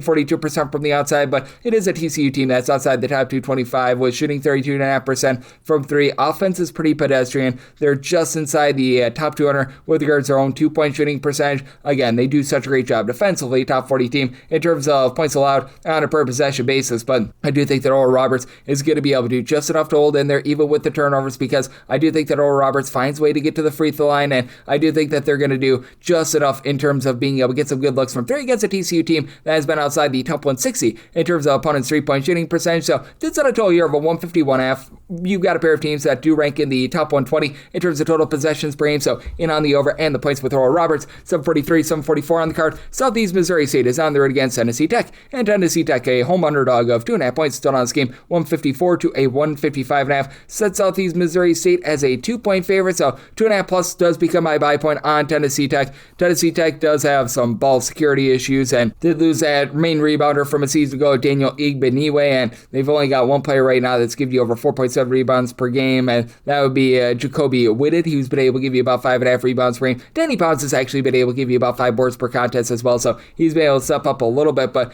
even without that, they've done a nice job in terms of the turnover front, in terms of generating turnovers. They are a top 125 team in terms of turnovers forced on a per possession basis. Now they need to generate those turnovers because they themselves have been very sloppy with it. They are outside the top 300 in terms of their own ball security, but down low they've been a top 150 team in terms of opponents' 2-point shooting percentage, and I do think that they're going to be able to hold in there with Mekhi Cameron and Brandon Muntu in the backcourt, combining for about 22 points per game. They're combining to shoot about 34% 34% from the outside. This Tennessee Tech team is very much looking to pile drive the ball a little bit more down low, as they're a top 125 team in terms of percentage of their shots that do come from inside the three-point line. Meanwhile, you've got a Southeast Missouri State team that last season they were one of the best teams in all of college basketball in terms of really being able to guard the three-point line. This season they've been about country average with teams shooting 33.5% from the outside, but they themselves just really can't shoot it from three. They're shooting 27.2% for three. Brandon Stecker has been really good. Braxton Stecker, 14 points, steal and a half. He shoots 37.5% for three. Lone guy other than Elliott LaDowns, who gives you 3.2 points per game, that shoots above 31.5% from the outside. Now, this team has been able to be a whole greater than some of its parts effort on the glass. They're actually a top 50 team with regards to their defensive rebound percentage, despite having only one player giving you over 4.4 rebounds per game. That would be Marquez Ball, who's been able to give you 10 points, 5 rebounds per game, but his team has also been vulnerable in terms of giving up open looks from two. They're outside the top 260 in terms of opponents' 2-point shooting percentage. This team is once again generating some turnovers. They're a top 50 team in terms of turnovers forced on a per possession basis, but I do think that you're going to get very much an up and down game. You do have a Southeast Missouri State team that's looking to fly in Tennessee Tech.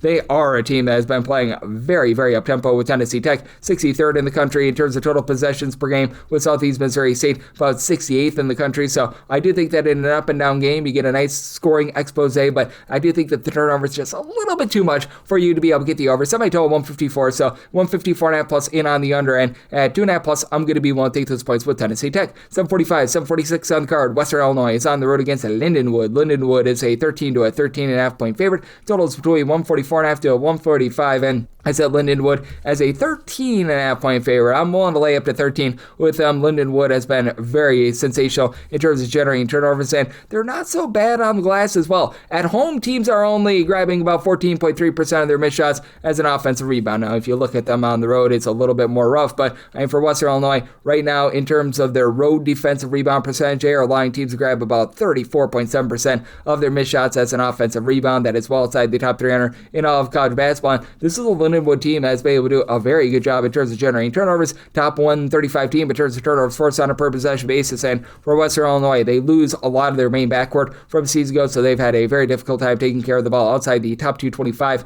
with that regard. And this team isn't even doing a great job outside the top 330 in terms of their own 2-point shooting percentage. Lucas Lorenzen, along with Isaiah Griffin, have been able to combine for 25 points per game. Griffin comes over from Idaho State. He's been able to give you about 4 boards, and right now shooting 48% from 3-point range. But then you got sort of a whole greater than some of its parts approach, with Tyron Cook being able to give you about 6.5 points per game. Antoine Massey is giving you about 9 points per game, but it's just a big giant mismatch, and this unit has been terrible in terms of their overall shooting percentage defense outside the top 275 in terms of both opponents' 2-point and 3-point shooting percentage. And for Lindenwood, this team was dead last in the country last year in terms of their 3-point shooting percentage. Not great this season, but it's improvement. They're shooting 32% from the outside, with Jaden Jones being able to headline things in terms of a scoring standpoint. 3 assists, 8 boards, 16 points per game. Really, the lone thing he doesn't do is pop it from 3. But Dantes Williams and Aeneas Fattrell, who missed a few games to begin the season, these guys are now fully healthy, combined for 26 points, 8 boards, and both guys shoot over 37.5% from the outside. You've been able to have these two guys also combined for about 3.7 steals per game. This team has been able to do a better job in terms of generating second and third chances as well. Top 150 team in terms of percentage of their missed shots that result in an offensive rebound, with Milos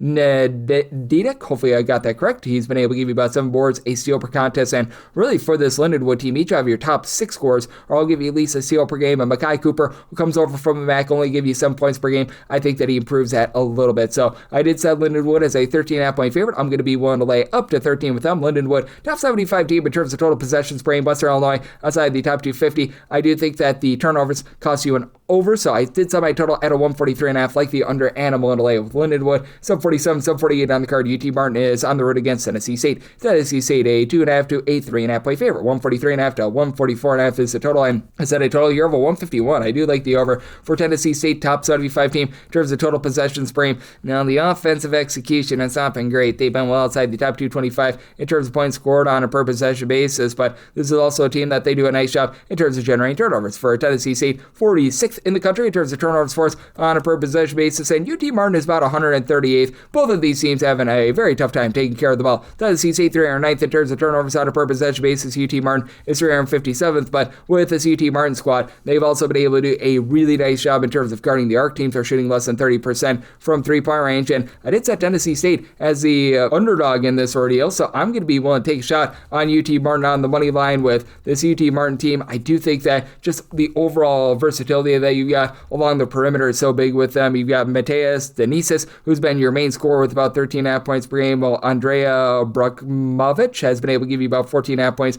9 rebounds per game. You've got just so many international men of mystery on the team. Filip Rajkovic has been able to supply the team with about 8.5 points per game, and then in the case of Denisis along with Brunkovic, they both shoot 40+% from 3-point. They deal with a little bit of an injury to Dragos Longu, who he's been a guy in the backcourt who's supplied about 13.5 points, 3 assists per game, but Phil Petrovic has been able to take over that main point guard role with about 3.5 assists per game, and the turnovers have gone down ever since he's been doing a lot of the facilitating. And for this Tennessee State team, even though they do a nice job in terms of grabbing some second chances, top 115 team in terms of their offensive rebound percentage, this is a unit that they just don't have a ton in the backcourt, and you don't necessarily have that one main dominator down low. You've got Jalen Petrie, who's been able to give you 7 rebounds per game, comes in for Pepperdine at about like 6'8", and then Travis Harper, Aaron Nakumra have both been able to combine for about 11 rebounds per game. Nakumra has given you about 3 steals per game, but neither of these guys have ideal size, and both have versatility, but both shoot less than 30% from 3-point. Shadante Harris, who began his career over at Georgetown, he's been at a few power conference schools. He's been able to shoot about 33% from 3. He's supplying the team with about 13 points per game. Do think that you get very much an up and down game, and Tennessee State, they do a nice job of guarding the perimeter as well, but very vulnerable on the inside, outside the top 250 in terms of opponents' 2-point shooting percentage. I do think that you get an up and down game, and in the end, I like the overall versatility of UT Martin to win out. So UT Martin as a favorite, I like them on the money line, and I'm in on the over, semi-total 151, 749, 750 on the card. Little Rock is on the road against Southern Indiana. Southern Indiana is a 3.5-point favorite. Total is between 140.5 to 142.5, and I mean a total of 145.5. I like the over. Now, Little Rock is one of the slowest teams they're going to find in all of college basketball, and Southern Indiana is one of the fastest teams. Little Rock, 289th in the country in terms of total possessions per game. Southern Indiana is 35th, and for Southern Indiana, they rank outside the top 290 in 2-point and 3-point shooting percentage, along with free throw shooting percentage, but Little Rock is outside the top 340 in terms of points allowed on a per possession basis, and they are allowing teams in a road/switch-court environment to grab 34.8% of their misses as an offensive rebound, so should be plenty of second chances here for Southern Indiana. Now, for Little Rock, you've got Jonathan Lawson do a nice job supplying the team with 14 points, about 4 assists per game, shoots 37% from 3, and Little Rock, honestly, has been an okay 3-point shooting team. They shoot 37% as a collective. That's a top 80 mark in all of college basketball, but their interior offense and defense, both very lackadaisical, and for Little Rock, they're in the top 10 in terms of percentage of their shots that come from 2-point range. That's an issue when you're 2-point shooting percentage is outside the top 320 nationally. Their 2-point shooting percentage defense is outside the top 330 nationally. So they've got a whole bunch of issues there, and this team turns the ball over about 15.5 times per game. Southern Indiana really not pushing the issue. They're well outside the top 225 in terms of turnovers forced on a per possession basis, hovering around 200th in terms of overall points allowed on a per possession basis. But Cardell Bailey and Ishmael Habib, they've been able to do a solid job in the backcourt. Habib was a starter over at Portland State 2 seasons ago, 18 points, 3 of assists. He's shooting 37% from 3. Southern Indiana as a whole, they're shooting less than 30% from 3 against D1 competition, but they've been able to give themselves some second and third chances. Top 200 team in terms of percentage of their missed shots are resulting in an offensive rebound, with Tolu Samuels being able to supply about 8.5 rebounds per game. Only gives you about 6 points per game, but you've also got Ola Ajboy being able to give you about 2 blocks per contest, 5.5 rebounds per game, with Little Rock Tunkan Gakic has been able to give you about 5.5 rebounds per game, but I do think that Southern Indiana going to exploit a Little Rock defense that has just been all sorts of lackadaisical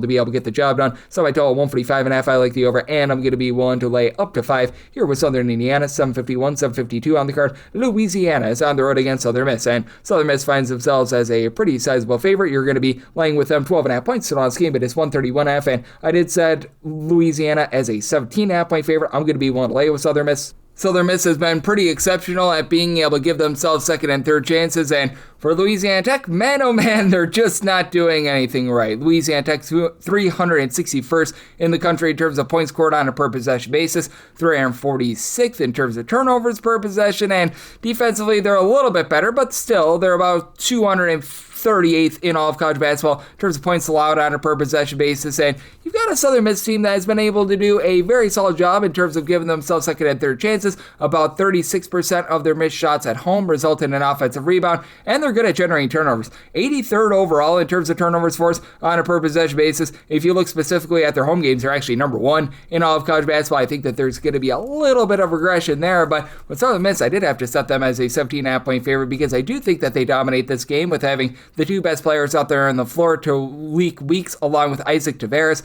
They've been able to combine for about 34.5 points per game with Tavares. He's supplying the team with about 7 boards, a little bit over 2 steals per contest, and Weeks, he throws in their 6 rebounds per game. Now, neither of these guys shoot it well from 3, and overall, it's a team that only shoots about 30% from 3. Kurt Lewis, a former highly touted JUCO guy, though, has been able to shoot about 38.5% from 3 to breathe a little bit of life in there. And for Louisiana, they had their main guy go down with an injury, Jamarian Keller. He was coming over from Oklahoma State. He had scored 34 points in the first 2 games of the season. Has not been seen in the last 9 games, and as a result, things have toilet bowled for this unit. You've got Dorian Finster and Jackson Oliveira combined for 24 points per game, and Oliveira does shoot 36% from 3-point range, but I mean, these are the lone 2 guys on the roster with above 3.7 rebounds per game, so they're getting decimated there, not giving themselves second and third chances outside the top 3 in terms of their free throw shooting percentage. They've honestly guarded the 3-point line relatively okay, but this is a Southern Miss team that they're very much looking to pile drive the ball inside. Southern Miss, in terms of percentage of their shots that come from 2-point range, are a top 50 team with that regard. I do think that they go out there, dominate this game, and you do have a Louisiana team that's looking to play very slowly. They're well outside the top 300 in terms of total possessions per game.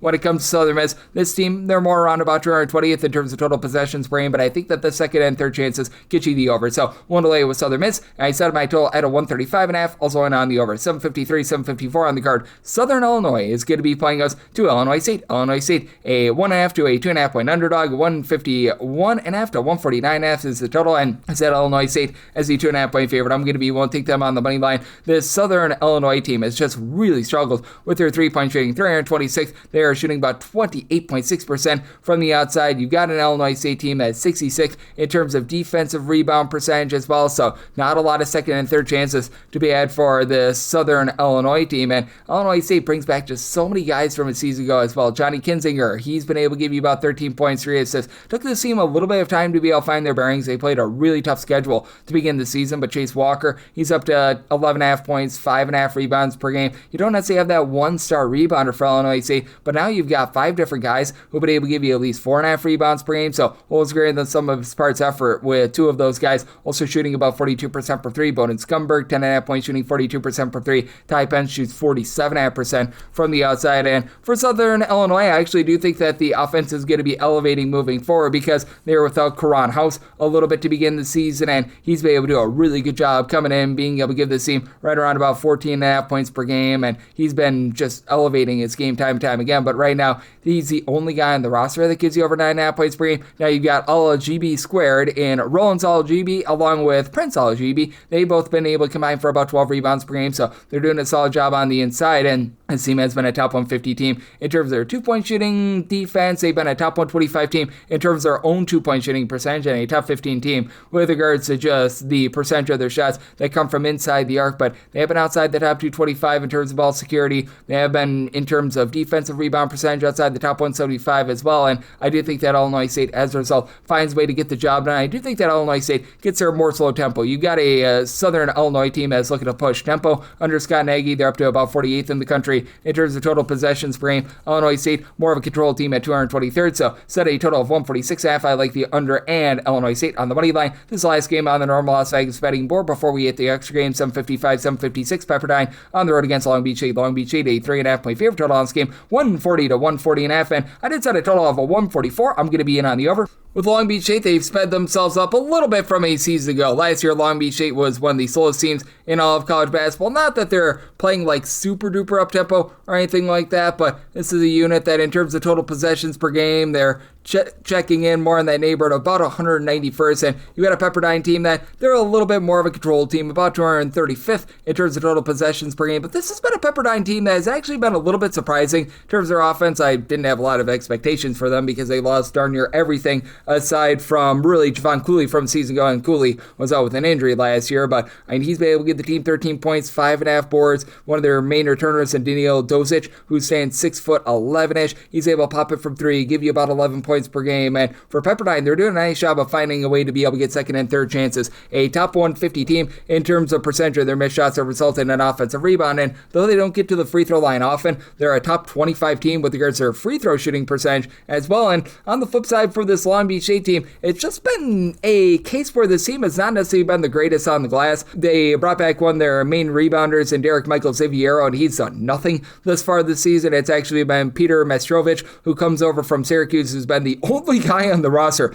to give you over 3.5 rebounds per game. And despite that, they're not allowing a lot of second and third chances. Long Beach State has actually been a top 25 team in terms of their defensive rebound percentage. They're not giving themselves a lot on the offensive glass, but where that lack of size really comes through is with the 2-point shooting, offense and defense. Outside the top 270 with regards to their own 2-point shooting percentage, outside the top 300 in terms of opponents' 2-point shooting percentage. Now they're doing a better job of generating turnovers. This team, a top 130 team in terms of turnovers forced on a per possession basis. You've got Gavin Sykes give you 17 points, shooting 37% from three to lead the way. But I mean, with that lack of 2-point shooting, the 31% 3-point shooting that they've got, that's a little bit more glaring, and they're allowing opponents to shoot about 37% from the outside as well. So do think that Pepperdine is going to be able to find some nice cracks in this defense. I might line it too, so we'll take the points with Pepperdine in on the over. So I total at 144, and now we hit the extra games. The normal betting board picks are complete, but there are some extra games today, so we go into the bonus. 306-609, 306-610. North Florida is on the road against Charleston Southern. Charleston Southern, a 10.5 to a 9.5 point favorite. 157.5 to a 158.5 is the total. Set a total of a 165.5. I'm in on the over, as you've got a North Florida team as one of the most brutal defenses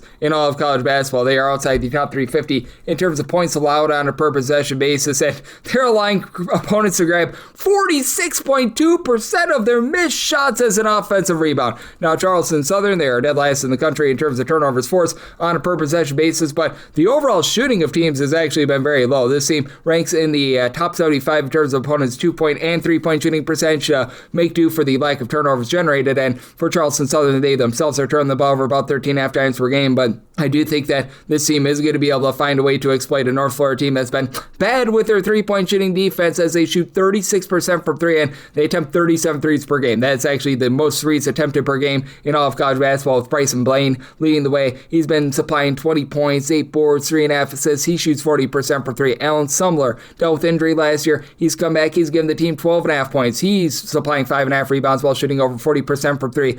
And then you do have the Bradford brothers finally out there in full force, as they were dealing with an injury to Devin Bradford to begin the season. He comes over from Siena at 7'1". He's only given the team 3.5 rebounds per game, but he's reacclimating. And then Reese Jones and Nate Bradford down there combining for about 9.5 rebounds per game. Now for North Florida, this team is very much going to be looking to pop it and lock it from 3-point range. And they've overall been a solid 35% 3-point shooting team. Cameron Oriole has led the way with 16 points. He shoots over 40% for three. Trey Caddy, he shoots 46.5% from the outside, but again, this team has absolutely nothing down low, and they've been a little bit lackadaisical in terms of taking care of the ball. Over 14 turnovers per game against the Charleston Southern team. They should get better looks, but this has been a team as well has been outside the top 340 in terms of opponents' 2-point shooting percentage. I think that you get a nice 3-point shooting expose, and I do think that in the end, the way that Charleston Southern is going to be able to dominate down low allows them to get the job done. I'm willing to lay up to 11. Charleston Southern, set them as an 11.5 point favorite, and like the over, set by total 165.5. 306-611, 306-612. Jackson State is playing us at Hampton, as this is actually a neutral court game from the Gateway Center, as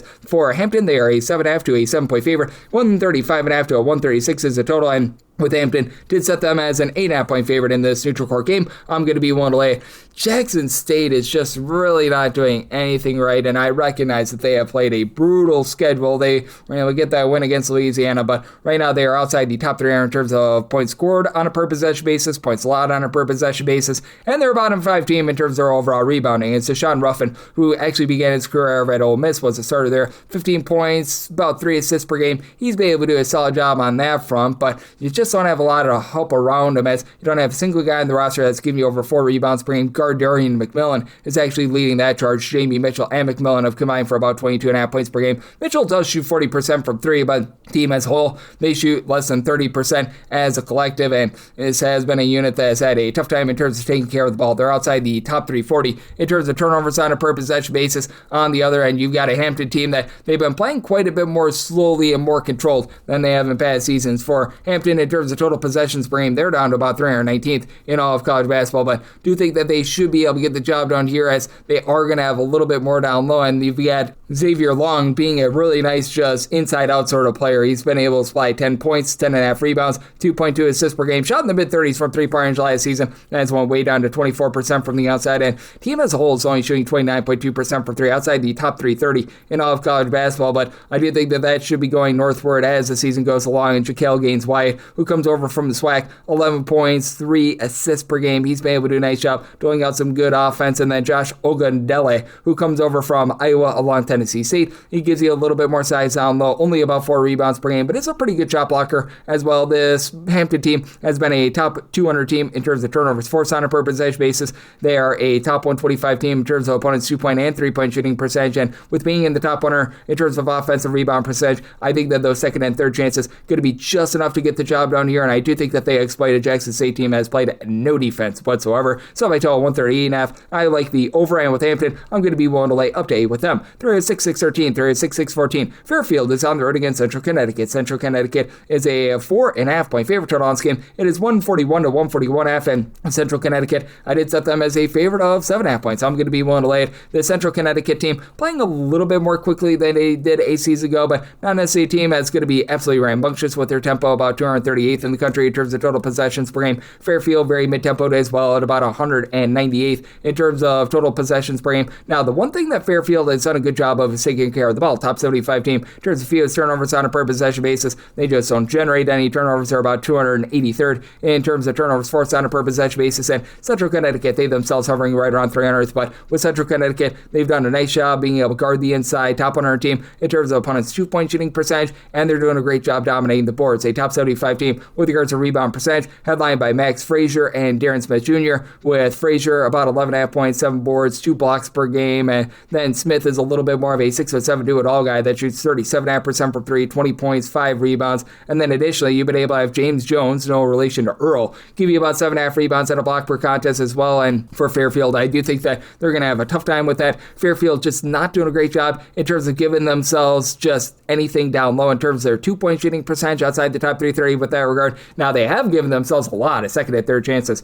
This is a top 50 team in terms of percentage of their missed shots that result in an offensive rebound, as Brandon Benjamin, 12 points, 9.7 rebounds per game, 4.2 offensive rebounds per game, and Declan Wolfending has been able to give you about 8 boards, 12 points per game, about 3 offensive rebounds per game as well. But the team's overall shooting is just very suspect. Outside the top 200 with regards to their 3-point shooting percentage, their 2-point shooting percentage once again is really rough, and they're allowing teams to shoot about 35.5% from 3-point range as well. So I do think that in the end, the Central Connecticut team that does such a great job with their interior defense, they find a way to persevere and get the job done here. So by total 139.5, I like the under, and with Central Connecticut, willing to lay up to 7 with them. They're at 6-6-15, they're at 6-6-16. You don't just get William, you don't just get Mary, you get both, but you have to pay a price for getting the tag team as they play out to Radford. Radford is an underdog of 7.5 to 8 points. Dawn's game is 166.5, set a total of 164. I like the under, and I recognize that you've got two teams that are very much looking to push tempo. Radford, under the tutelage of the former NBA man and Zach Chu, 2.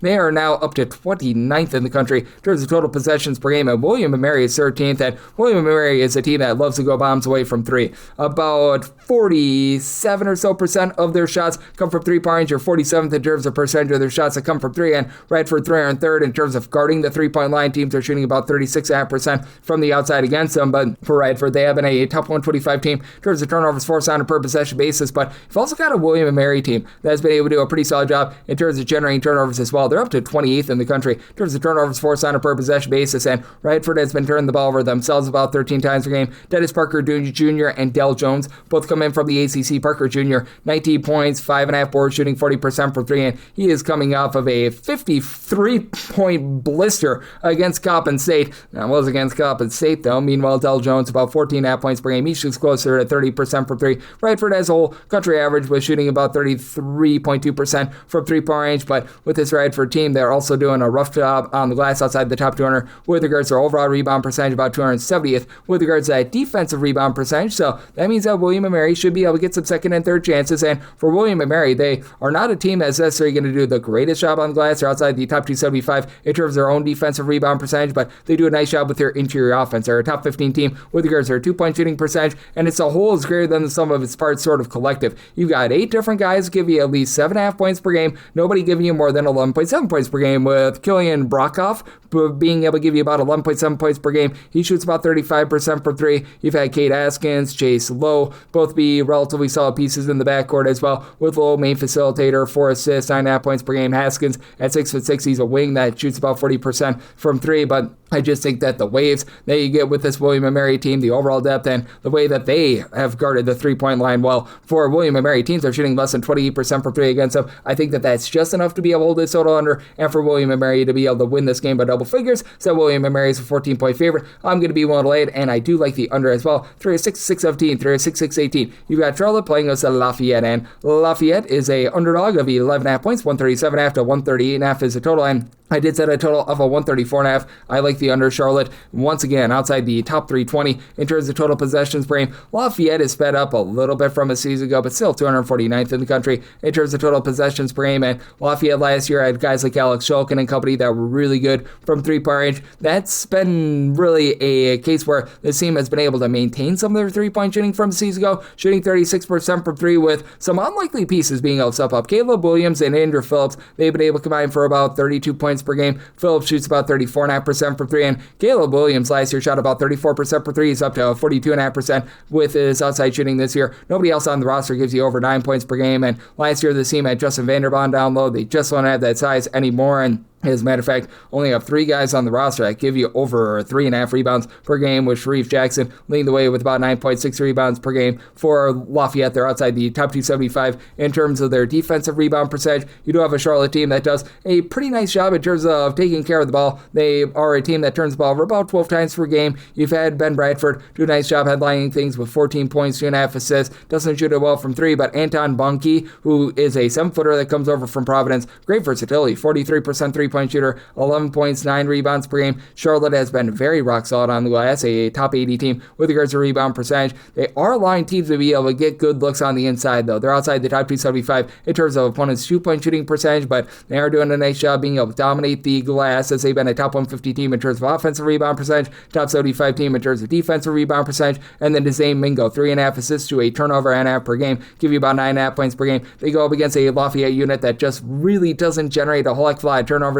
For Lafayette, they are outside the top 230 in terms of turnovers forced on a per possession basis. I think that Charlotte going to be able to get this game slowed down, and I do think that they win from within. Set my line at 12.5. I'm going to be willing to lay with Charlotte, and I do like the under as well. 3-6, 6-19, 3-6, 6-20. VCU plays those to American. An American is an American-sized underdog of 20.5 points. 151.5 is the total, and for VCU, I set them as a favorite of 22.5 points. I'm going to be willing to lay this number for American. It's been a case where they have really sped themselves up from past seasons. possessions. American the last few years was outside the top 345 in terms of total possessions per game, and it seems like they're starting to get back to their roots a little bit more. They're down to about 176 in terms of total possessions per game, but this has still been a speed up from a season ago, and they've got some relatively solid backcourt pieces. Greg Jones and Maiden Collins have been able to combine for about 25 points per game between the two of them. You get about 4 assists per game. Neither guy shoots it well from three, but team overall shoots about 34.5% from three. The ancillary guys like a Wyatt Nadesis has been able to give you 10.5 points, shoots over 40% from three-point range. Cade Sebastian comes in off the bench. He shoots 46% from three with about 7.5 points per game. And for this American team, if you include Carson McDonald, who's been missing for much of the season, you got 8 different guys that can be at least 7.3 points per game. So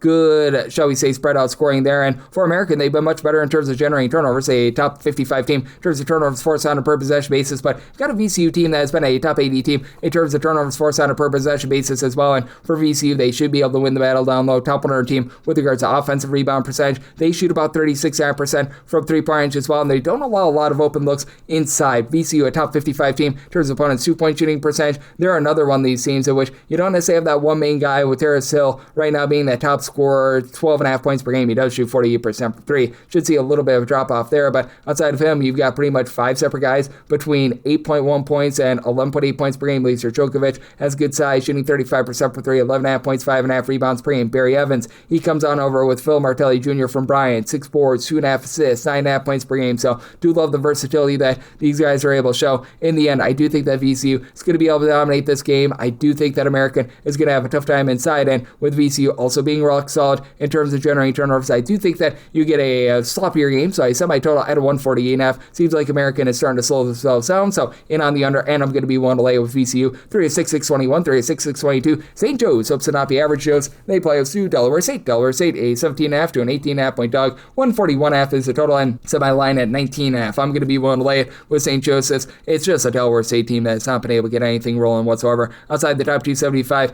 in terms of both points scored and points allowed on a per possession basis. And this is typically a Delaware State team that looks to push quite a bit of tempo. They're down to about 279th in all of college basketball in terms of total possessions per game. St. Joe's a relatively mid-tempo team. They're about 167th in the country in terms of total possessions per game. The issue for St. Joe's has been their three-point shooting. The St. Joe's interior play has not been too bad. They're still one of the better shot blocking teams in all of college basketball. As a matter of fact, a top 30 team in terms of shot blocks on a per possession basis, with having Justice Ajabor only give you about 4.5 points and 4 rebounds per game, but he throws in there 2 blocks per game. You've been able to have down low about 5 rebounds and 9.5 points out of Desir Haskins, who he's able to give you some three-point shooting, but it's not necessarily shooting it well. You've just got only 2 guys on the roster that have attempted more than 2 threes this year. They're shooting above 28% from 3. Jaden Glover, 13.5 points. He shoots 36% from 3. And then Austin Wilford. He's a more ancillary guy coming off the bench, 6 points per game, shoots 37.5% from the outside. But Deuce Jones, who was the A-10 freshman of the year last year, 16 points, 4.5 boards, 3.5 assists. So a little bit of stat sheet stuff for St. Joe's is really not going to be forcing the issue. They're outside the top 300 in terms of turnovers forced on a per possession basis, but also a top 120 team in terms of opponents' 2-point shooting percentage. And this is a Delaware team that year in and year out, they're looking to pile drive the ball inside. They're a top 20 team in terms of percentage of their shots that come from 2-point range, and they're a bottom 5 team in the country in terms of their 2-point shooting percentage. That's not great. Ponce James has been a Ponsation with about 13.5 points, 4 assists per game. One guy on the roster that's able to give you double figures. You only have one player that gives you over 4 rebounds per game. That would be Miles Webb. He's been supplying about 8 points, 5.5 rebounds per game. And Corey Perkins does give you about 3 assists per game, but I mean, with Webb, he's out with a little bit of injury. Should be good to go in this game. Comes over from St. Francis, Pennsylvania, but with this Delaware State team, they're just getting bludgeoned in pretty much every facet of basketball. And the fact that they like to drive the ball inside and they can't hit those shots, I think that that's a big issue. I do think that St. Joe's sees some positivity with their 3-point shooting as they go up against a Delaware State team that's outside the top 320 in terms of 3-point shooting defense.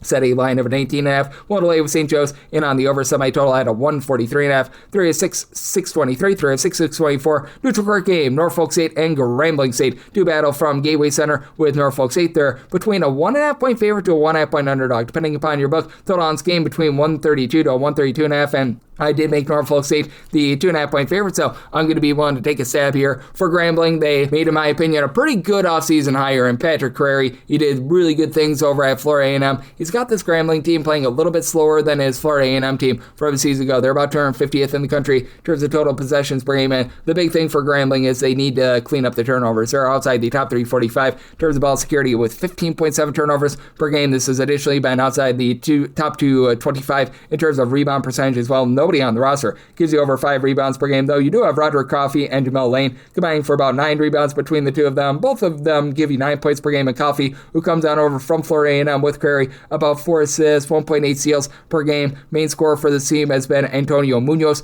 12.5 points per game. Not a guy that's really going to shoot it from three-point range, and he is the lone guy on the roster that gives you over 9.6 points per game. So Grambling has had issues all across, and for Norfolk State, this has been one of the most slow teams in all of college basketball. Norfolk State, typically a little bit more of a mid-tempo team. They're down to about 256th in the country in terms of total possessions per game. Also not generating turnovers the way that they have in the past. They're only about 237th in terms of turnovers forced on a per possession basis, but they do have 2 main headline scorers in Elijah Jamison and Anthony McComb, who have been able to combine for 31 points per game, with McComb shooting 37.5% for 3. He also pulls in their 5 rebounds per game, which that unfortunately leads the team, but the team has still been able to come up with second and third chance opportunities. A top 150 team in terms of defensive rebound percentage, and for what this team has been lacking in terms of generating turnovers from past years, they've still been able to do a nice job in terms of guarding the perimeter. They're a line team to shoot less than 32% from 3-point range, with Grambling really not having a lot of size down low, not really that feature rebounder. I don't think that is going to come back to haunt them, and for Norfolk State, they are very content to drive the ball inside. They're a top 25 team in terms of percentage of their shots that come from 2-point range, so I think that you get a slog of a game, a slowed down game where neither team is necessarily amazing with their outside shooting. So semi-total 130.5. I'm in on the under, and for Norfolk State, did set them as a 2.5-point favorite, so taking them as either a slight money line underdog or a slight favorite, and wrap things up with 3 of 6-6-25, 3 of 6-6-26. North Dakota is playing us to Winthrop. Winthrop is a favorite of 10.5 to 11.5 points. So on this game, 157.5. I did set my line at 11.5, so 11 or less, I'm going to be willing to lay it. With North Dakota, to their credit, they've actually done a great job in terms of generating turnovers for past years. Last year, this was a team as well outside the top 300 in terms of their points allowed on a per possession basis. They have crept into the top 300 this year. North Dakota, now 18th in the country in terms of turnovers forced on a per possession basis, but still very much giving it up from the outside end. They're a fast but not overly fast team. For North Dakota, about 108th in the country in terms of total possessions per game. Winthrop about 71st, and Winthrop has been much better in terms of their free throw shooting. After last year, they led the country in terms of free throw attempts per game, but they were outside the top 280 with their free throw shooting percentage, and you just have been able to get much more clean offense out of Kareem Rozier. Comes over from Duquesne, 40% three-point shooter, 13.5 points, 4 assists per game, and for Winthrop, top 75 team in terms of taking care of the ball. Only about 10.3 turnovers per game, and they've been a top 150 team in terms of generating turnovers. They're getting about 13.5 turnovers per game, so they're clocking in right around about 150th in all of college basketball. And for Winthrop, they've been a little bit suspect in terms of guarding the three-point line. Teams are shooting above 34% from three-point range against them, but they are doing a great job in terms of dominating the boards. Top 75 team in terms of rebound percentage, with Logan Duncombe leading the way. He spent the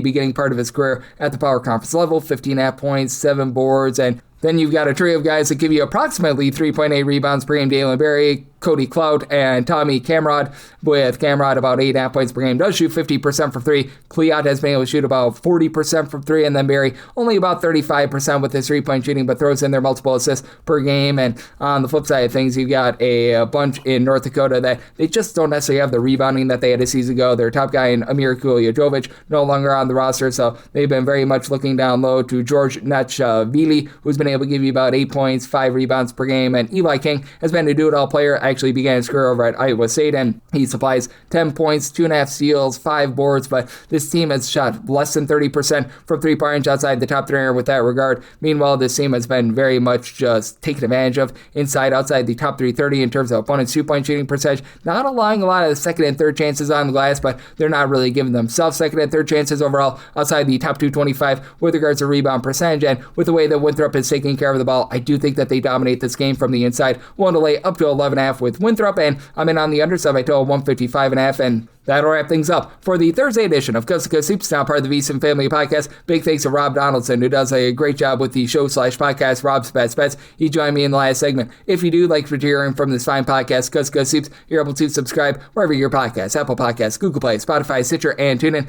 If you have a question, comment, segment idea, what have you for this podcast, you do have one of two ways we offer those in. First one is my Twitter/X timeline at gunit_81. Keep in mind, letters CM, they mean does not matter. So, per usual, please do send these into the timeline. And the other way is find an Apple Podcast review. If you rate this podcast 5 stars, it is very much appreciated. And from there, you're able to fire in whatever you'd like to hear on this podcast via that 5-star review. I'm with you guys every single day on this podcast, giving you picks and analysis on every game every day. So I'll be back with you once again tomorrow. Thank you. see politicians want to enact harmful credit card mandates that could take away your cash back and rewards points. Perks that stretch your budget and make life a little easier. Losing these benefits means less money for your family's everyday essentials like gas and groceries. The perks you rely on could disappear, leaving you with higher costs and fewer options. Tell Congress to guard your card and oppose the Durbin-Marshall credit card mandates. Paid for by Electronic Payments Coalition.